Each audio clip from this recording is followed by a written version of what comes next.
El titular del Congreso Nacional, Fernando Lugo, convocó a sesión extraordinaria para este miércoles a las 14:30 horas, de modo a elegir al nuevo o la nueva vicepresidenta de la República.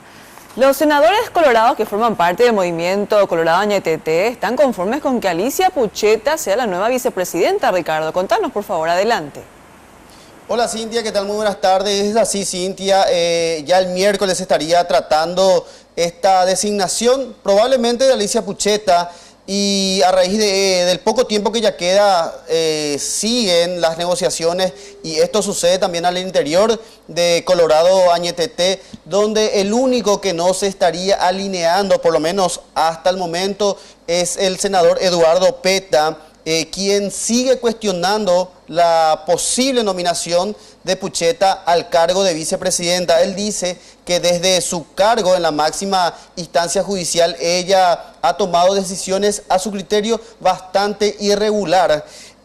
También en las últimas horas recordemos que su nombre había sido expuesto o había sonado como posible candidato también a la vicepresidencia. Sin embargo, él hoy descartó esta posibilidad. Decía que ni siquiera si se lo proponen, él estaría aceptando. Escuchemos lo que decía el senador Eduardo Peta antes de ingresar a la reunión con sus colegas de Colorado Añetete. Cuando decimos que vamos a transformar la justicia, hablábamos de pedirle a los ministros de Corte la renuncia. 5 se van por su edad.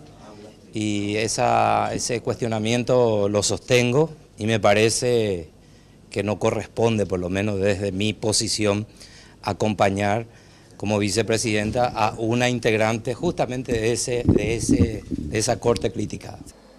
Una vez terminada esta reunión, el vocero de la bancada de Colorado Añetete, Silvio Ovelar, anunció que todos, menos Eduardo Peta, estarían acompañando la nominación de Alicia Pucheta, pero él, sin embargo, decían de que por lo menos en esa reunión decidieron respetar la posición que tiene el senador Eduardo Peta.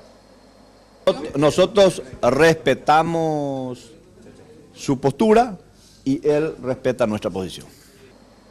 El senador colorado Silvio Ovelar mencionaba de que hasta el momento al menos ellos cuentan alrededor de 26 votos para la nominación de Alicia Pucheta como la nueva vicepresidenta de la nación. Ellos cuentan con el voto de los llanistas y también con el voto del senador Arnaldo Yucio. Sin embargo, otras bancadas como la del Frente Guazú, por ejemplo, analiza hacerle el vacío a Alicia Pucheta en la sesión convocada para el miércoles a las 14:30 horas. Sin embargo, hasta el momento al menos se prevé de que esa sesión bicameral convocada para ese día tenga el quórum necesario para esta nominación.